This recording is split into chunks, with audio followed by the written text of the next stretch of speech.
very good, so I thought to share with you, and it's very nice brief compilation, and because of the pictorial presentation, it's very easy to understand and memorize. Whole Bhagavad Gita introduction has been included in this presentation. Lots of efforts, and so beautifully he has made it.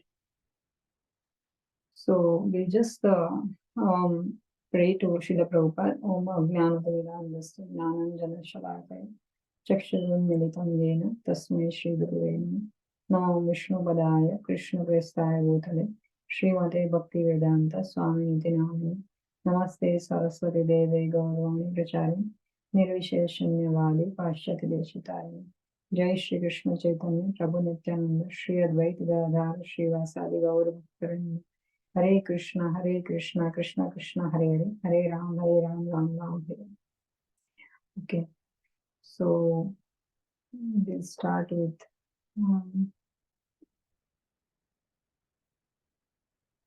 the slides. I will go a bit quicker because it has a lot of slides. Okay, so first of all, we learned what Gita is say, like which kind of Upanishad it is. So it is a Gita Upanishad, okay, and it is a essence of Vedic knowledge, and it is a most important Upanishad. So Bhagavad Gita is the essence of Vedic knowledge. It was a part of Mahabharata. Yeah, there are many, I think 40 slides. You can see here the number. So I will go a bit quicker, but it includes whole Bhagavad Gita, and whatever part if I can't finish today, then you can read it at home. I share the slides. Okay. So although many commentaries on Bhagavad Gita are available, but still there was a lack of authentic authoritative Bhagavad Gita commentary, which was made possible by Srila Prabhupada's writings. So why it is called Bhagavad Gita as it is? Because it has been written by Srila Prabhupada, and he's the devotee of Krishna. All the other people, till then they had written like many of the impersonalists, or even some of the leaders of India. They also commented on Bhagavad Gita, but they all put their own views. Like if I want to put my view, I will put, or some other people. So, but this Bhagavad Gita is very authentic because it has been written by Sri Prabhupada, who comes in the disciplic succession from Krishna. So any literature which we are getting straight from Krishna through disciplic succession, that is called authorized. And also there are 4 authorized religions that we'll learn later in these slides. So we should try to hear from such kind of sources only, not from everyone and anyone. Okay. So now the spirit of Bhagavad Gita, where it is mentioned in Bhagavad Gita itself, like taking the medicine as per the direction of physician, not by a whim. So whenever, like a common example Prabhupada gives is a medicine. If we want to take a medicine, then we have to ask the doctor or a physician or a pharmacist, and they can guide us which one to take, when to take, and what is the dose. So in the same way, if we ask what Krishna says in Bhagavad Gita actually, so we have to ask his pure devotee. So we have to take inspiration from the great acharyas, okay, like Sankaracharya, Ramanujacharya, Madhavacharya, Nimbakacharya, Chaitanya Mahaprabhu. These are the Mahajanas, or the spiritual masters. So whatever they say is authorized, because these Mahajanas, they are these 4 authorities, they are approved by Garga Muni in the Garga Samhita. So which is very authorized scripture. Garga Muni, he named Krishna when he was Krishna and Balram both when they were born. So let us move forward. So why Bhagavad Gita was spoken 5,000 years ago? Like it was previously spoken to, first of all, it was spoken to sun god. When there was just this, like the Brahma's day started, and Brahma started creating the universe. And that time, this sun god, he is called Vivaswan. So this is Vaivaswata Manvantara. What we are living in is called Vaivaswata Manvantara. Why? Because it is named after Vivaswan. Our sun god is called Vivaswan. So that time, Lord spoken this Bhagavad Gita to Vivaswan Manu. So 12 hours of Brahma is 4.3 billion years. So of earthly planet. So currently Brahma is in his afternoon time. Okay, so half day is finished. So we can take 4.3 divided by 2. So around 2.1 billion years ago, Krishna said this Bhagavad Gita to Vivaswan, sun god, when Brahma just started creating. So then Vivaswan, he said it to Manu. Manu is the father of the mankind. And then Manu said it to Ikshvaku. Ikshvaku was the forefather of Rama, Lord Rama. But then the disciplic succession was somewhere, it was lost. Just like we are learning currently. But if we can't give it forward, Prabhupada has given us, but it is now our responsibility to give to our next generation. But if we don't do that, then, or if we take inspiration from other unauthorized scriptures, unauthorized people, from their whims they are saying, and we are taking that inspiration, and that we give it to our children, then what will happen? Whatever the message Krishna had given originally, that will be lost. So ultimately, what our great grandchildren will get is like zero almost. So हमारे गुजराती में कहावत है, बाहर गांव में बोली बदलाए, means कि इसने इसको बोला, इसने उसको बोला, और बाद में धीरे धीरे the message gets diluted. So that's why 5,000 years ago again Krishna had to come to tell the same Bhagavad Gita to Arjuna. Why to Arjuna only? Because he was in a situation, he was in a very very perplexed mode. So whenever a person is in perplexed mode, if he's a devotee, he approaches Krishna with all his love for Krishna and complete surrender. Krishna is ought to help him. So that's why Krishna spoken it to Arjuna. And also because the disciplic succession was lost. And Arjuna, another thing is, Arjuna was also Raj Rishi. So in the 4th chapter it says that Krishna is always saying this Bhagavad Gita to Raj Rishis. If you see, the sun god, he was also a king. Manu was a king. Ikshvaku was a king. So, and Arjuna and Yudhishthira, they are all kingly personalities. So why it has been spoken to the leaders? Because in Bhagavad Gita itself, it is said that Yadyat Acharate Shrestha Tattad Evetaroj Sayat Pramanam Kurute Lokastadanuvartate. So whatever we say, anything to a leader, then it is sure to penetrate to the common people. So that's why Krishna always, like it is suggested in Bhagavad Gita that at least the leaders should know Bhagavad Gita. Like our Narendra Modi also, he reads Bhagavad Gita.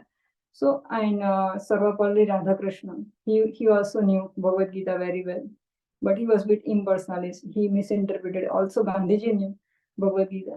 So, leaders are ought to know Bhagavad Gita. Hitler even knew. I was recently listening to Prabhupada's lectures, and he was saying that. So, many of the politicians, they knew Bhagavad Gita. They might take different interpretations, but like in Hitler's time, maybe Prabhupada's Bhagavad Gita was not available, so he took it differently. Mahatma Gandhi took it differently.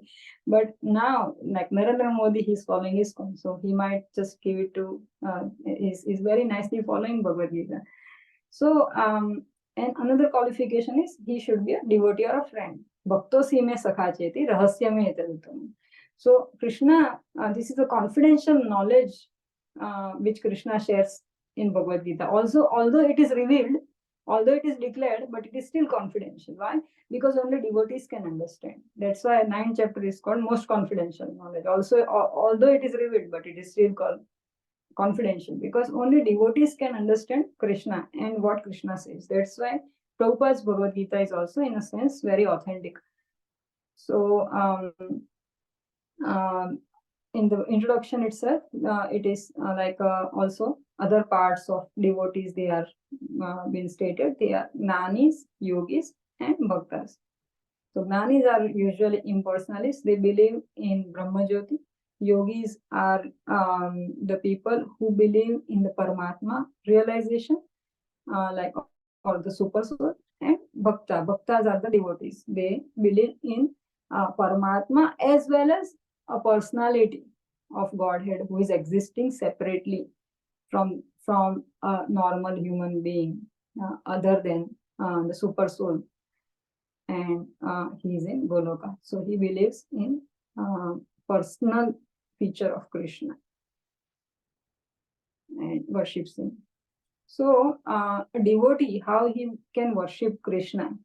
So a devotee, this is mainly found in the spiritual world, not in material world. Although we say that we all have some sarupa, like every living entity was serving, like when he was that living entity was with Krishna, he was serving in one of these 5 states of servitorship. So the devotee can serve Krishna in a passive state or shantarasa, like trees, flute, or just like not manifesting his service. Like in a human form also he can serve in a passive state if he's not very actively serving Krishna. So that is called passive. Like in the beginning, when a person is very new to the devotion, so that time he's not so much active in Krishna consciousness, but he wants to know something, then he progresses. So very novice, so that time also he serves in a passive state. Then active state. So he, like Hanumanji is an example. So most of us are mostly devotee in passive or active state. In dasya rasa, like in a servitorship. Then there comes friend. This is the lowest. Then passive is the lowest. Then the active state, and then is the friend or sakhya rasa, like Arjuna. Then higher than that is parental or vatsalya rasa, mother Yashoda, or is the example. And the highest is the conjugal lover, madhurya rasa, which is gopis or Srimati Radharani. So these all things you can remember. And what is Swarup Siddhi? Like when one is totally goes under trance, he has achieved his meditation, and he is completely surrendered to Krishna. In that state, he can achieve Swarup Siddhi, his actual mode in which he was serving Krishna. So that is called Swarup Siddhi. Currently, we have lost. We don't know our Swarupa, but we were all serving once upon a time Krishna very nicely. So when in chapter 10, when Krishna is saying about his opulences, it's 10th chapter is Vibhuti Yoga. So he just started saying his explaining to Arjuna about his Vibhuti, his opulences. And there comes Chatushloki Bhagavad Gita, 10.8 to 10.11. So after Krishna speaks his Chatushloki Bhagavad Gita, in which he says that I am the source of all material and spiritual world. Everything emanates from me. And then he says that whoever knows this, he will worship me with all their hearts. He will also preach the Gita, my message, to others. And to such personality, what result I will give? I will go inside their heart. I will be, because I am inside everyone's heart, but I will actually start speaking from within his heart, and I will the guiding force. So after Krishna speaks that, and also he says that I will destroy his ignorance. So after this Chatushloki Bhagavad Gita, this is the explanation about Chatushloki Bhagavad Gita. So this is the summary of Bhagavad Gita, Chatushloki, in 10th chapter. And then after that, after hearing this, Arjuna is so dumbstruck and he says that Param Brahma, Param Dham, Pavitram Paramamba, Purusham Shashvatam Divyam, Adidevam Ajam Vibhu. Okay? So then what is here they have given the meaning of each and every word. So he just gets so much amazed by Krishna's opulences, and then he starts reciting this verse suddenly, all of a sudden, then Param Brahma, then you are the supreme truth, you are the ultimate abode, you are the purest, untainted by material contamination, absolute truth, you are the person supreme, enjoyer, eternal, transcendental, and the greatest. And he says that Asito, then he says that who has recommended you? Not only me, but also Asito, Devala, Vyasa, and many other big personalities. They say that you are the supreme personality. They have accepted you as a supreme personality of Godhead. So this is a precondition of learning Bhagavad Gita. Whoever wants to learn Bhagavad Gita, if he reads 200 times, 500 times Bhagavad Gita, but he doesn't like, if he doesn't like, maybe if he reads from other sources, not from Prabhupada's Bhagavad Gita, maybe, then, and even if he reads from Prabhupada's Bhagavad Gita, but if that personality, he can't accept Krishna as the supreme personality of Godhead, and he treats Krishna on the same level of the other demigods, then absolutely he can't, and there is no qualification he have to understand Bhagavad Gita any further. So this is a precondition to learn Bhagavad Gita, that one has to believe Krishna as the supreme personality of Godhead. Of course, it is very difficult, but we can see the same Gopal, who was herding the cows in Vrindavan, but he took charge as a Mathuradish when he went to Mathura. He was a king of Mathura. And if we see Dwarkadish, he is completely different. And the same, like he's a multifaceted personality, right? So, so one can't say that how this Gopa can speak Bhagavad Gita. So, but when he was Dwarkadish, there was battlefield of Kurukshetra, and he spoke Bhagavad Gita to Arjuna. And this is the life manual for the humankind. So so that's why, like in Krishna in Bhagavad Gita itself, he says that avajananti mamuda manushim tanam ashrita param bhavam ajananto mama bhuta maheshwaram. So when I take birth, I appear in this world as human being. People get always they don't understand me, and they take, because they are bewildered by their own illusion, Maya Paratagyan. So their knowledge has been stolen because of Maya, and they don't understand me as the supreme personality of Godhead. But I am the Mama Bhuta Maheshwaram. I am the most supreme personality of Godhead of all the living entities. Everything like living entities, they are all coming out of me only. So this is a precondition. So in the very beginning, Prabhupada is writing all this. So now he is saying how to understand Bhagavad Gita. So in the spirit of devotion, just like Arjuna took it, right? So he is a devotee of Krishna, he is a friend of Krishna. And then in 2.7, verse number 2.7, he also considers Krishna as his guru. He says that I consider you as my guru. Now you tell me, Shishyaste ham shadi mamtam prapanna. Now I am completely surrendered unto you, and you instruct me. Then Krishna starts instructing Arjuna. So so this is the this is the essence of how to understand Bhagavad Gita in a submissive spirit. So, purpose of Bhagavad Gita: to deliver mankind from nations of material existence. Every man is full of difficulty, and just like Arjuna, we are passing through the same situation, perplexity. So, in Bhagavad Gita has the solution of all our life's problem and all our spiritual problems also. So, once our spiritual questions are solved, the material questions and they are just very easily can be solved. So mainly we people are after so much of material,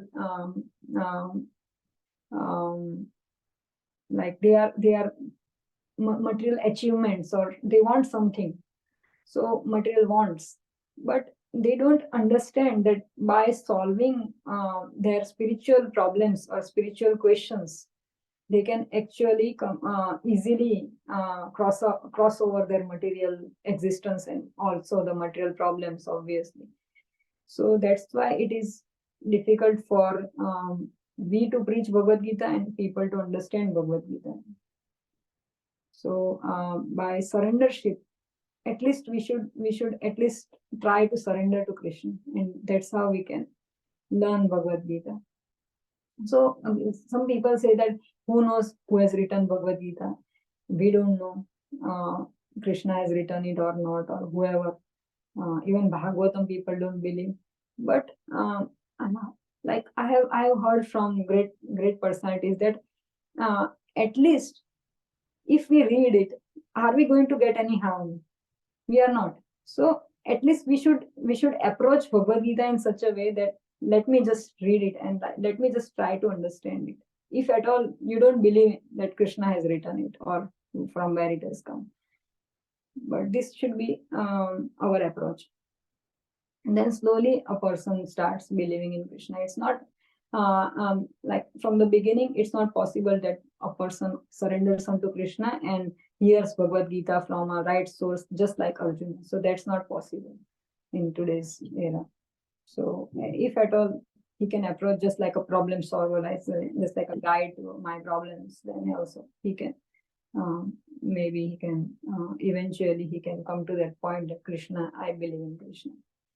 So so in Bhagavad Gita introduction also Prabhupada has written reasons why Krishna appeared in this material world. So whenever there is a decline in the religion, yada yada hi dharmasya glanir bhavati bhavatam abhyuthanam adharmasya tadatmanam srijami.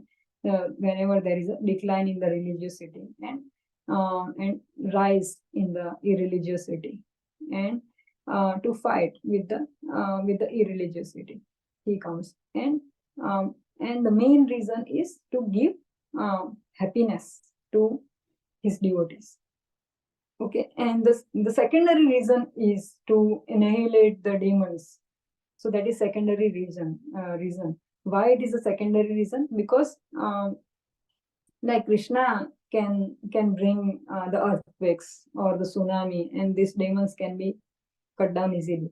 But he specially takes birth for his own devotees, to give pleasure to his devotees, to play pastimes with his devotees. Like you must be knowing that the gopis in Vrindavan, they were nothing but the great rishis in the time of Lord Rama.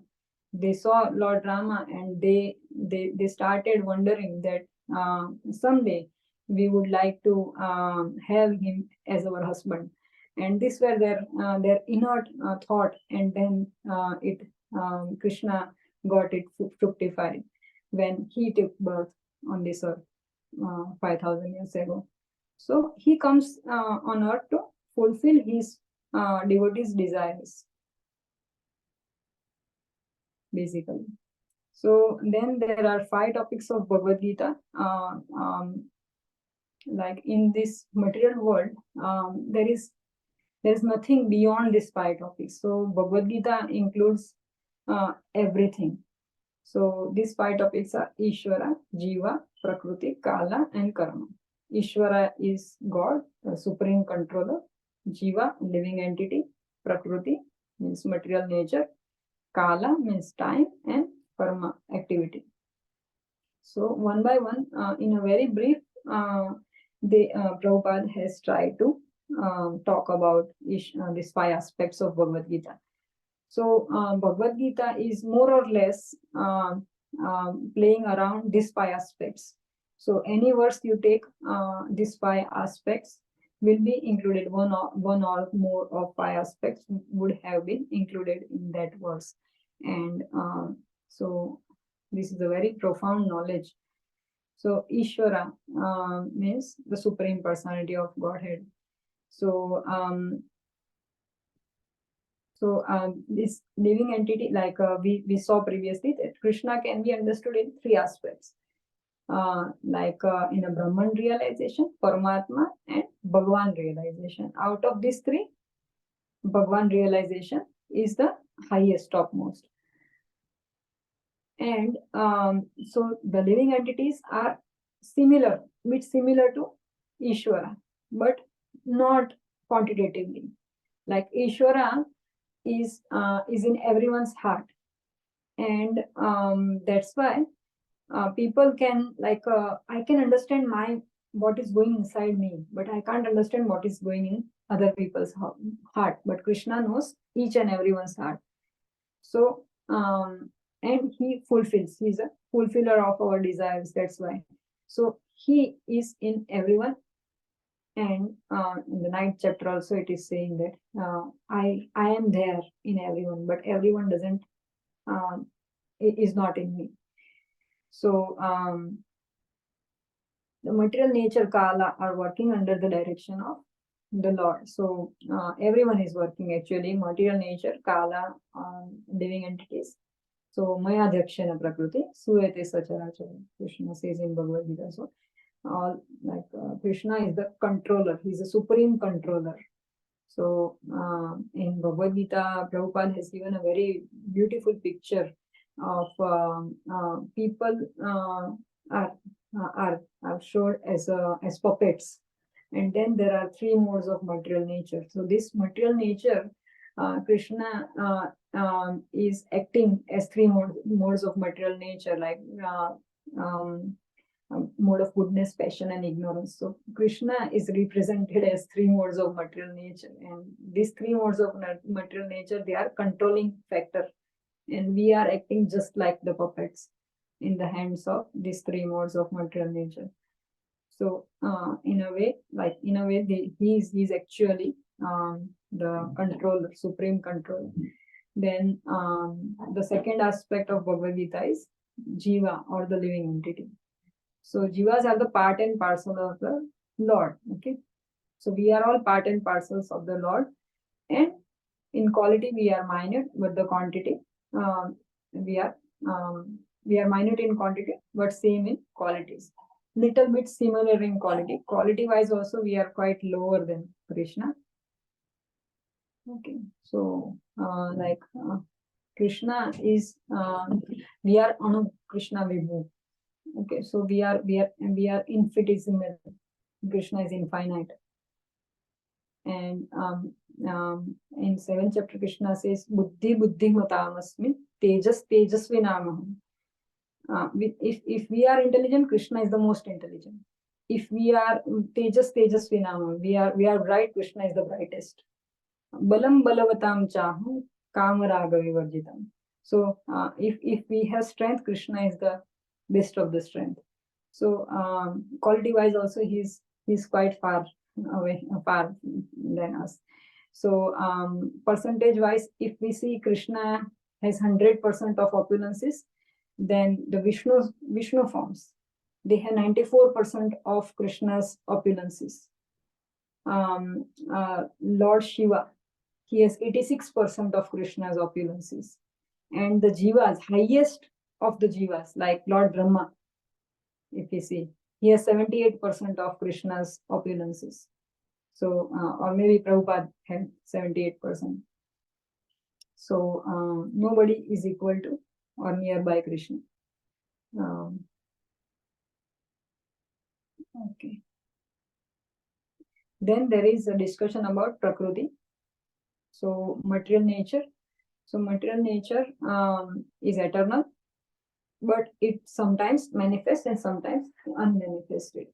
So out of these 5 aspects, Prakriti, Ishvara, Jiva, Kala, these all are eternal. Okay, please remember this. So this is eternal. All the 5 things, all the 4 things are eternal. Only karma is temporary. Okay, now, out of 5. So why Prakriti is because it is again and again annihilated, right? But it is again created. So the Prakriti and Jiva, they go inside the inside Mahavishnu, and then they are again, when there is a creation, Brahma is again creating. That time again they are manifested. So it is called manifested and unmanifested. Sometimes when there is a creation, it is manifested, and then it is unmanifested. So just like cloud during rainy seasons. So cloud are formed during rainy seasons, and then they are not there otherwise. So Prabhupada has given that example.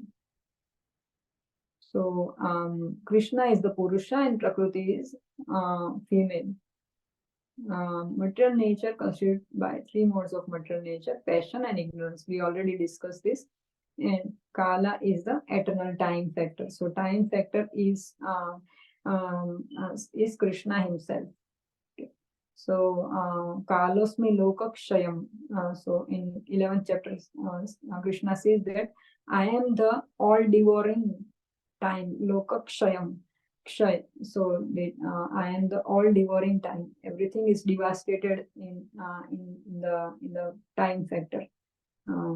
As the Kala goes on, everything is perished. Like in material nature, nothing is eternal. Everything is has some end, and everything has beginning. So that is a drawback of material nature. While spiritual world, there is no Kala. In spiritual world, there is no time factor, because nothing gets perished. Nothing gets deteriorated by the time. So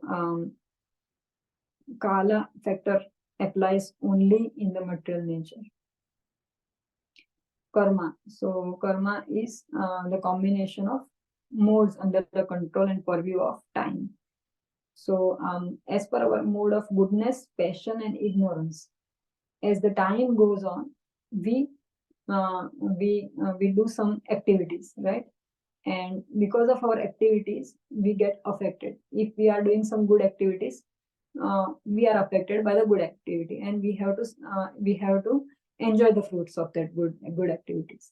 If we are doing some bad activities, we have to suffer for our bad activity. So this enjoyment and suffering is the as the time goes on, is called our karma, because of our karma. And if you want to stop this, then we have to divert ourselves towards Krishna consciousness, which is a karma activity. So if we dedicate and surrender unto Krishna, then we don't have to be worried about our good activities or bad activities, and that's the way we can go again back to Godhead.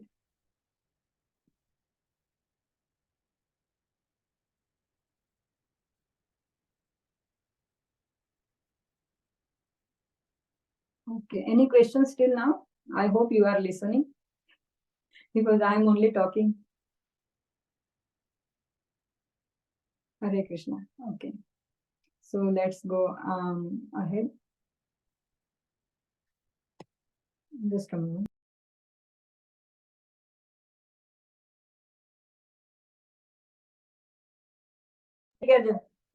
Hare Krishna. Sorry.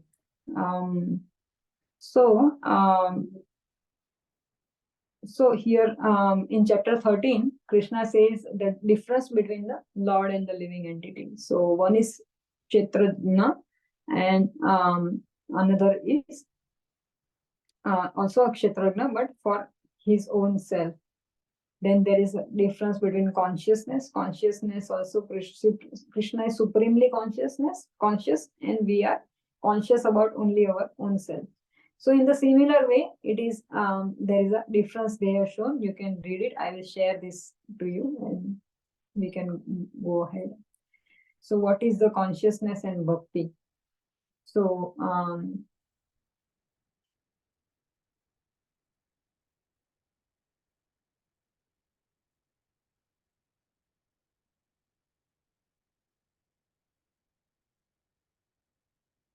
okay, so karmi, like what is difference between the karmi and the bhakta?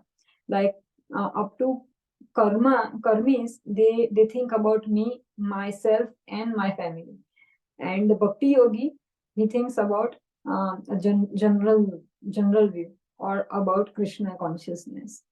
So gnana karmadi anavrutam anukulyena krishnanushilanam bhaktirutam. What is uttama bhakti? Means to whatever gives pleasure to Krishna, that we do is called anukulyena. Krishna को अनुकूल है वैसा करना, उसको बोलते हैं best of devotion. So gnan and karma anavrutam. We leave our gnanavadi means one is gnani and one is karmi. So gnani thinks that this is mine, and the karmi the karmi thinks this is mine. Okay, whatever my possessions, this is my house, this is my child, this is my bank balance, this is my money, and the gnani thinks that I am this. Okay, so gnani and karmi both are not good. So how to go ahead and become bhakta? So only a bhakta, but after surrendering to Krishna, one can become bhakta, and then he can come out of his false ego, and he can usually we are bound by our material contaminations and false ego, but that is the difference between the gnani karmi or the bhakti yogi. So bhakti yogi does the things which are anukulyena krishna anushilanam. What the anushilanam means? Activities. Like we have Gita anushilanam, so we are doing some activities for Gita. So Krishna anushilanam means the activities done for the pleasure of Krishna is called Krishna anushilanam. And whatever anukulyana means whatever is making Krishna happy is called Krishna anukulyana Krishna anushilanam.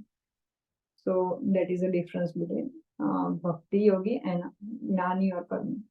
So then there are different energies of Krishna. So one is para energy, one is apara energy. So what is para energy?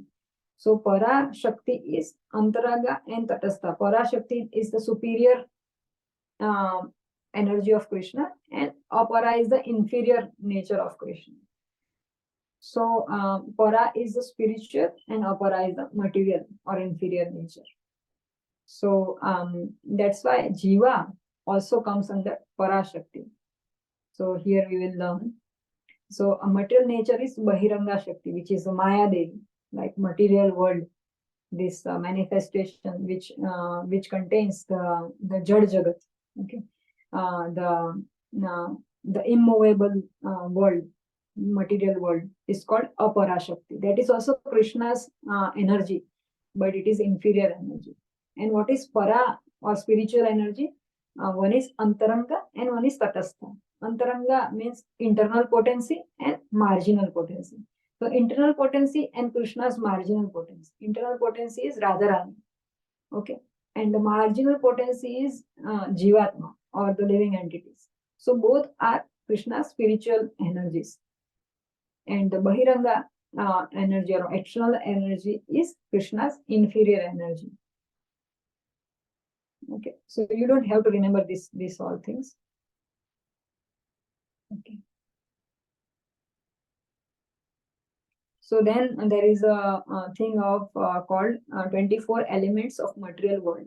So these 24 elements are Mahatattva, basically. So Mahatattva is the cloud, like everything, if we see Krishna has created, is obviously Krishna is himself is spiritual.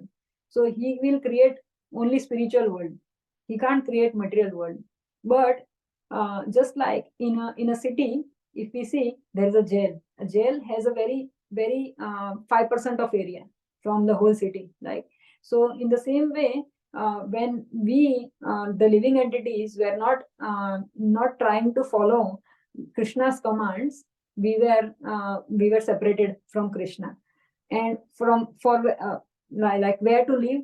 So Krishna created this material world for us.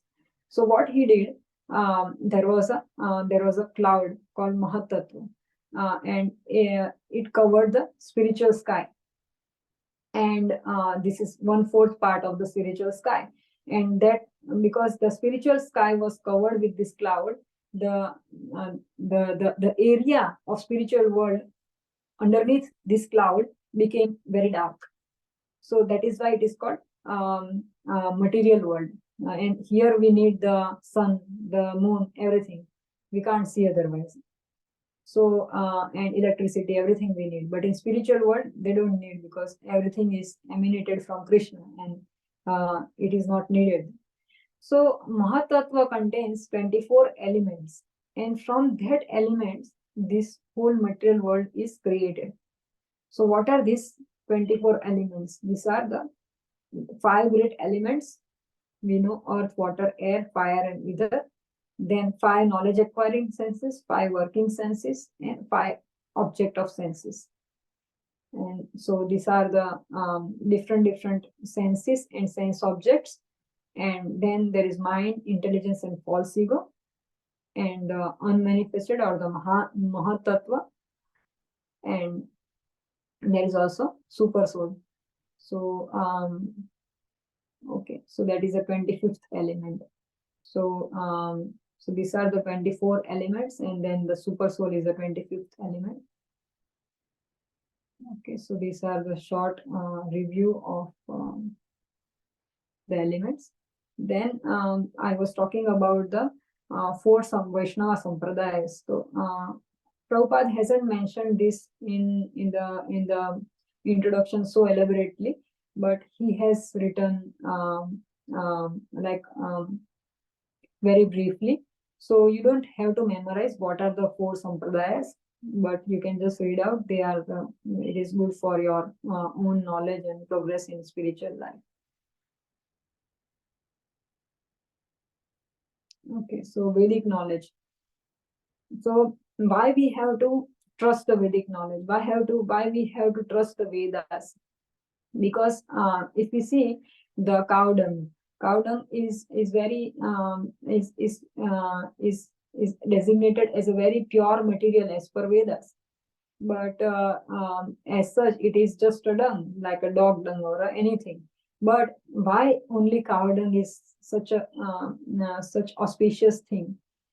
Even Krishna, when he would come back from his cow, like herding his cows, Mother Yashoda was used to give him bath with the cow urine. So how it, like, isn't like he was never feeling insulting or something, because cow products are called very auspicious, because it is mentioned in Vedas that they have great value of antiseptic values and the other things. So we have to accept that. And why we have to accept? Because our senses are very limited. Our senses are imperfect. We commit mistakes. These are the 4 defects of any human being. Okay, so you have to memorize this, that we have imperfect senses, we commit mistakes, we are often in illusion, we have cheating tendency. Okay, so these are our 4 mistakes, and our 4 limitations, and that's why we should accept this Bhagavad Gita. Whatever Krishna has said in Bhagavad Gita, we have to accept that. Okay. So what is the goal of human life? To to re-establish our eternal relationship with the Lord and go back to Godhead, to the spiritual sky. So then there is a definition of Sanatan Dharma. And what is Sanatan Dharma? So once I think Sanatan Goswami asked Chaitanya Mahaprabhu that what is the meaning of Sanatana. Then Chaitanya Mahaprabhu said that which doesn't have any beginning and no end. Okay, so also Ramanujacharya has defined the same way, that it has no beginning or no end. So there is a difference between a faith or religion and the dharma. Okay, dharma is our duty, eternal duty, and the faith or the religion is like it is changeable. Someday we are believing in some faith, and the other day we are believing in some other faith. But our Sanatan Dharma is our eternal duty to Krishna. So that never changes. So that is our Swarupa. So someday we are serving Krishna in some form. So that is called Swarupa.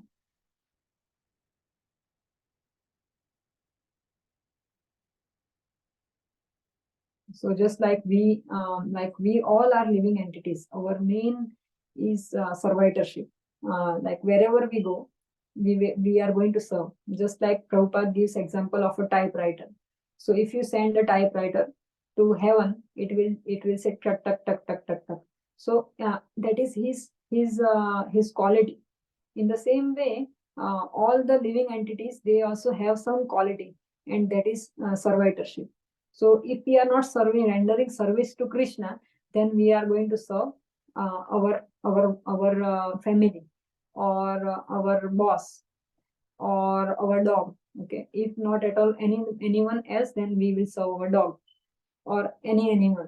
But we have to serve somehow, because we are human beings, or any living entity. Okay. So we are supposed to serve. So why not to serve Krishna, who is the supreme proprietor and who is our father? So that's why this is called the dharma. That is the definition of dharma. And so Sanatan Dharma is which doesn't have any beginning or any end, and that is called Sanatan Dharma. And this people go to different demigods for different work to be fulfilled. And then they establish their own rituals as per their own modes of material nature. Kamestesya ritagnana prapadyantya devata tam tam niyamastaya prakriti aniyastas. As per their prakriti, they define some rules and regulations and rituals. So that is the demigod worship, because demigod worship is not elaborately given in the Shastras. In the Shastras, only Krishna's worship has been given. Okay, so demigod worshippers mostly work as per their own whims. They don't work as per the Shastras. Just like in Bhagavad Gita, Prabhupada has given the example of Nanda Maharaj. They were worshipping Lord Indra for the rain, so that they can do the farming and they can get the grain. So that is not wrong. But Krishna says to Nanda Maharaj that you should rather serve Govardhan Hill, which is the embodiment of Krishna himself. So then they started worshipping Govardhan Hill, and that's how we are also celebrating Govardhan Puja. And then Indra sent the devastating rain, but then Krishna saved the Brajvasis. So by worshipping Krishna, we are always protected by him, and because he is supreme controller. Even demigods are under the commands of Krishna. They have to work as per what Krishna thinks. Okay. So we'll quickly see this, and if we don't have time, then you can read it at your home. So Goloka Vrindavan. So this is the picture and pictorial view of like sketch of bit of Goloka. So na tad bhasete surya na shashanko na pavaka yad gatva na nivartante tad dhama paramam. So what is Goloka? So it is Krishna's abode. So there you don't need any light or any electricity or any moon, but you can see. So and even the Vaikuntha planet, the spiritual planets, they are also covered by floating in the Brahma Jyoti. So which is the effulgence emanating from Krishna's body. So there you don't need any lights or, and whoever goes there never comes back. It is written. Once we reach Goloka, Vrindavan, or the Vaikuntha, there is no, like, there is very, very, very less chance of us coming back.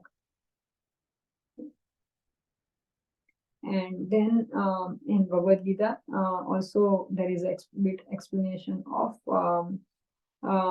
material world. So there are 14 lokas in the material world. There are three major sections, like lower planetary system, middle planetary system, and the higher planetary system. In the lower planetary, you don't have to remember all this. So, but this is a material world figure. And up to Satyaloka or Brahma, whenever there is annihilation, this all the 13 lokas, they are annihilated when there is a partial annihilation. After 12 hours of Brahma, there is a partial annihilation. So that time, Brahma Lok, it remains intact, but this all 13 lokas, they get dissolved. And when 100 years of Brahma, that is 311 trillion 40 billion years of Brahma is as per the earthly calculation, that finishes, then this all 14 lokas, they go inside the body of Mahavishnu, and they reside there until another 100 years of Brahma, and then again everything is created. So material world manifest and unmanifest in the matter of time. So then in introduction, also this 15th chapter, Purushottam Yoga, is little bit they have explained. So basically this material world is the pure reflection of the spiritual world. So if we see any reflection of any tree in the river, then we can't see the little ants or little birds inside the tree. We can just see the superficial view. In the same way, the spiritual world is the material world is the reflection of spiritual world. But the important things, the beautiful things which are available, like there are millions of varieties of fruits, vegetables, which are not available in the material world. In the spiritual world, they are available, but in the material world, only 5% or 10% of those things are available. So this is a reflection of the spiritual world. So if we have some anger, then spiritual world has also has this living entity in spiritual world. They also have anger, but that is spiritualized anger. They have anger for Krishna. But in material world, it is perverted. You can see it is upside down. So everything is perverted in the material world. If in spiritual world they have love, here we have lust. So everything is perverted reflection of material world, of spiritual world. Okay. So this you don't have to memorize. This is elaborately, very nicely. Amritanand Das has Prabhu has tried to reflect here. But in Bhagavad Gita introduction part, very briefly they have written that this material, whatever I said up to now, that has been written in the introduction part. So you don't have to memorize all those that is written there. So you can see here the reflection. It is just the outline of the spiritual world, not everything from spiritual world is seen in the material world. So then it is written how, like now we have seen how is material world, how is spiritual world, and one gets attracted to go to spiritual world then. So then there is a process also written in Bhagavad Gita that how one can attain the spiritual world. So nirmana moha jita sanga dosha, one who is bereft of all the false ego, pride, enviousness, dvande vimukta. So no dvanda, no enmity, no nothing, no false ego, no lust. Then that person can go to spiritual, is the right candidate to go back to Godhead. So, and how to attain these qualities? So here we are Sachidanand Swarupa. All the souls are Sachidananda. But when we come to material world, because of these three modes of material nature which are acting on us, we become Nirananda, Achit, and Asat. So our actual quality of our soul, it deteriorates because of the contact with the three modes of material nature, and we become Asat, Achit, and Nirananda. So this is a nice drawing of material planets and spiritual planets. Okay. So how we can go to the spiritual world, how to attain? So one is Nirman Mohadi Jita Sangha Dosha, like we have to come out of our false ego and those propensities, and all the anarthas should be removed, and then we can go. And another is we don't have to take sannyasa, we don't have to go for the renunciation. We can stay very well in the material life, and by doing our duty, that is our first responsibility, by doing our karma yoga, we can go to the back to Godhead. So divisions of society that has been spoken in Krishna, and that has been given by Krishna only. Chaturvarnyam maya shrishta, guna karma vibhagam, as per our quality and our work done. Krishna has divided human society into four orders, four ashramas. Okay, four varnas and four ashramas. So four social orders or varnas are Brahmana, Kshatriya, Vaishya, and Shudra. So we all know about them because we are all Indians. So I don't have to explain this to you. And then there is varna and ashrama. Then that is brahmacharya ashram, grahasthashram, vanaprasthashram, and sannyasashram. So and remaining in these ashramas and varnas, if we work as per what Krishna has said in Bhagavad Gita, as per the Bhagavad Gita teachings, if we work, then we can go to we can try, and then we can try to understand bhakti yoga. We divert our life towards bhakti yoga, staying in the same ashramas. That way we can attain Krishna easily. So karma yoga is in the yoga ladder. Karma yoga comes first. Yoga, there is a yoga ladder explained in the 6th chapter of Bhagavad Gita. So first is karma, like first of all we are karmis, we just do karma. Okay, we don't offer it to Krishna, but then we understand, and then we offer all our actions to Krishna. Like Brahmana, if he is doing some work, he will offer to Krishna. So that is called karma yoga. So that is the first step of yoga ladder. Then the next is then the person tries to acquire some knowledge. So that is called jnana yoga. Going beyond is dhyana yoga. Like then he meditates on Krishna, start meditating on Krishna, and then he gets bhakti. So that is a bhakti yoga. So in 12th chapter also briefly we were discussing, Krishna has described that if you can't do this, you can do this. If you can't do this, do this. If you can't do this, even do this. Okay, best is bhakti yoga. If you can't do that bhakti yoga, then you try to meditate on me. Like if you can't chant or meditate or can't read, then you do service to me. If you can't do service to me, then you donate or do some charity. That is also fine. So these are various options Krishna has given in Bhagavad Gita for us to go towards reach Krishna consciousness.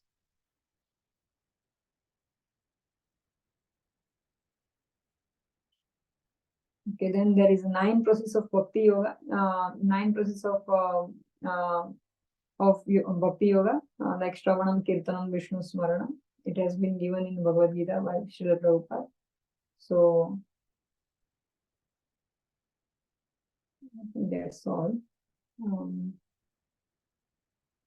And then for everything, like how to understand all these things, we have to approach someday or other a bona fide spiritual master.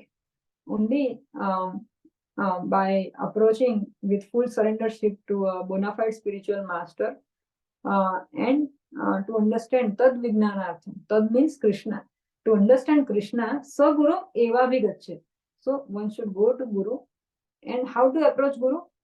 Tad Vidhi Pranipatena, Pariprashnana Sevaya. So we have to give full surrender and then ask questions with humble attitude, and then we should serve them, serve Guru Maharaj. Okay, so this is how one should approach spiritual master. And then what happens? Because we have pleased the spiritual master, he distributes spiritual knowledge to us. Okay, so this is the process. Okay, so he is our preeminent Siksha Guru and Jai Srila Prabhupada. So this ends my presentation for today. And I think this one you don't need to like, you can just read, but this will not be asked in Bhagavad Gita.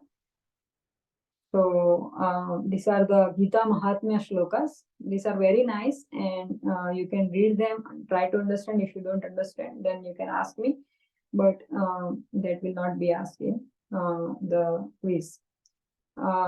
This is the disciplic section. This also you don't need to memorize, but you should know from where it is coming. So we are Brahma Madhava Gaudiya Sampradaya. ISKCON is Brahma Madhava Gaudiya Sampradaya. You can see. So we are taking knowledge from Krishna to Brahma and Brahma to Madhavacharya. Today is Madhavacharya's appearance day. Jai Shri Madhavacharya. So Madhavacharya, and then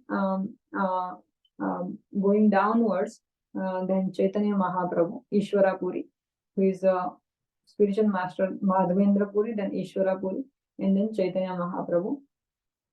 And then if we go down, then Bhakti Vinoda Thakura, Jagannath Das Goswami Maharaj, and Vishwanath Chakravarti Thakur. From him, Prabhupada has taken commentary on Bhagavad Gita.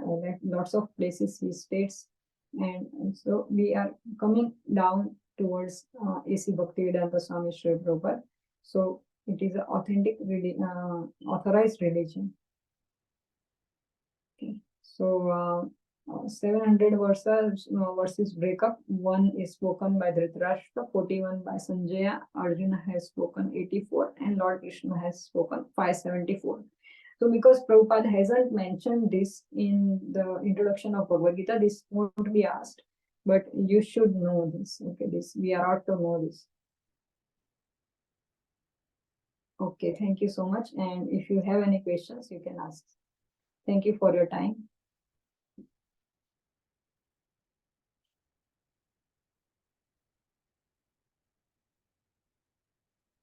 Hare Krishna.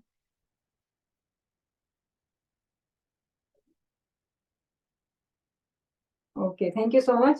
I hope everyone was listening.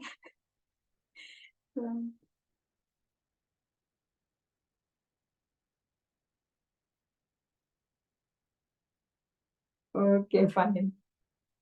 Thank you, Mataji. Beautiful slides. I hope that you people are not sleeping. No, I was listening and looking. I was having a bit headache when I started, but looking into it refreshed everything, so it was good. Thank you, Mataji. I think many left because of the boring preaching, but then I had to speak this. That's okay. No, Mataji, it's not boring. It's just... to explain in 1 hour, it's really impossible. Bhagavad Gita introduction is pages. So it's that's why I tried to. Okay, thank you, Mataji. Hare Krishna. Hare Krishna. Everyone, Hare Krishna.